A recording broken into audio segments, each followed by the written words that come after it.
Міне нағыз чемпиондық менталитет. Дәл осындай Жәнібек Әлімханұлы 9-шы раундта Михайловичтің быт-бытын шығарып жіберді. Кеттік.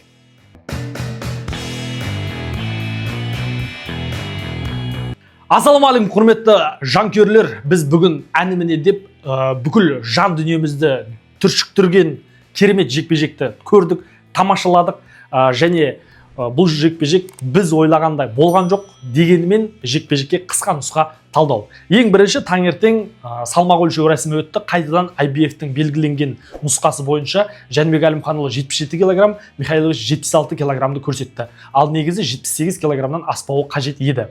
Яғни екеуі де азанда норма, яғни екінші салмақ өлшеу рәсімінен де сәтті өтіп шықты. Және осыдан кейін міне жекпе-жек болды, жекпе-жекке дейін енді бәрі тас түйін дайын, ешқандай қысым жоқ шығар деп ойлап едік. Өкінішке орай Михайловичтің командасы тіпті құйтырқы әрекеттерін жасап, ары қарай да психологиялық атака жасау үшін Жәнібек Әлімханұлына өзіміздің дәл қазіргі әнұранымыз емес, енді қанша жыл болды біздің дәл қазіргі әнұранымыздың жүргеніне.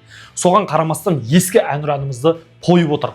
Және ол кезде енді Жәнібек пен Беріктің команданың жалпы қазақ жанкүйерлерінің көңіл күйі түскені рас, бірақ оған Жәнібек Әлімханұлы сынып қалған жоқ. Психологиялық тұрғыда, менталды тұрғыда ойлау жүйесінің чемпиондық екендігін дәлелдеп Жәнібек жеңіске жетті. Өздеріңіз көргенде Михайлович бастан аяқ толыққанды жекпе-жектің барлығында не істеді? Клинчке кіре берді. Жәнібекті шаршату болды. Мына сол қолымен, оң қолымен желкесінен тартып жатыр, желкесінен ұрып жатыр. Негізі бұл желкеден қатты соққы тиетін болса, ол үлкен мүгедектікке алып баруы мүмкін. Соны көріп тұрып, ортадағы жапон төрешісінің өзі ешқандай ескерту берген жоқ. Стоп дейді, енді бір ескерту беретін шығар дейсің, жоқ, ескерту берген жоқ. Енді беретін шығар дейсің, жоқ, берген жоқ. Сонымен алғашқы 5 раунд бойы тек қана раундтардың біткен кезінде тек қана Михайловичтің командасын ғана көрсетіп отты. Және ол жақтың өзінің тренерлерінің айтып отырғаны тек қана осы арамдық ниеттеріңді ары қарай жүзеге асыра бер деумен болды.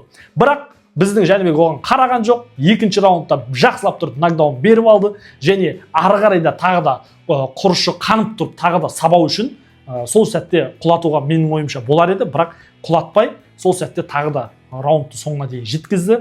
Және ары қарай келесі раундтарда тағы кішкене мүмкіндік беріп көргісі келді. Бірақ Михайловичті енді мойындау керек, келесі раундтарда да мықты болып тұрды. Яғни сол сәттерде сынып қалған жоқ. Ары қарай да тағы да жекпе-жек ұйымдастырамыз, шығамын деп отырды. Және шықты, бірақ әр раунд сайын таяқ жеп отырды. Соған қарамастан біздің Жәнібек Әлімханұлы оны сабады, арада тіпті үмітсіздікке шалдыққан кездеріміз болды. Өздеріңіз көрдіңіздер, қатты бір үрейленіп, Жәнібек те шаршап қалды. Жәнібектің де мынау Австралияға кеш барғаны тым дұрыс емес болды деген сынды іштей бір толқыныстар пайда бола бастады. Яғни төрешілердің шешіміне дейін барады ма екен деген ойлар қатты мазалап кеткен болатын. Соған қарамастан енді соңғы раундтарда енді бір күшейіп, енді бір соққымен сұлатып түсірейін деп жатыр еді. Төреші ақыры бір құлаған кезде, бір соққысы тиген кезде рингке домалады және сол кезде тоқтатып үлгерді 9-шы раундта. Жалпы Жәнібек бұл бір сынақты әдейі өзіне вызов ретінде қабылдады деп ойлаймын. Осындай үлкен қысымдарға да шыдап бере алатындығын бір дәлелдеді. Екінші бір дәлелдегені ол алғашқы раундтарда құлат тастамай, ары қарай оған да мүмкіндік бере отырып, және өзі де тәжірибесін ары қарай ұлғайтты деп сенеміз. Енді адам емес, Лара қайдасыңдар деп ақырда біткеннен кейін сұхбатында шынымен де Лара адам емес, енді Жәнібекке мүмкіндік беретін кездерің келді. Сіздер де құрметті жанкүйерлер, мүмкіндіктеріңіз болса, Жәнібектің парақшасының астына, басқа да Лараның парақшасына, Адаместің парақшасына кіріп Жәнібек Лара, Жәнібек Адамест деген хэштегтерді қойып тұрып, комментарийлерді жазып, түрлі жаңағы смайликтерімізді, комментарийлерімізді қалдырайық. Оның өзі әсер етіп қалуы мүмкін бұл жекпе-жектердің болуына. Енді Top-Rank алдағы уақытта қандай шешімдер шығарады, Жәнібектің болашағы жайлы қандай өзгерістер болады, оның бәрін алдағы уақытта сіздермен толыққанды бөлісетін боламыз. Жеңіс құтты болсын қазақ елі. Чемпиондық менталитеті бар Жәнібек Әлімханұлының жеңісімен шын жүректен барлықтарыңызды құттықтаймын.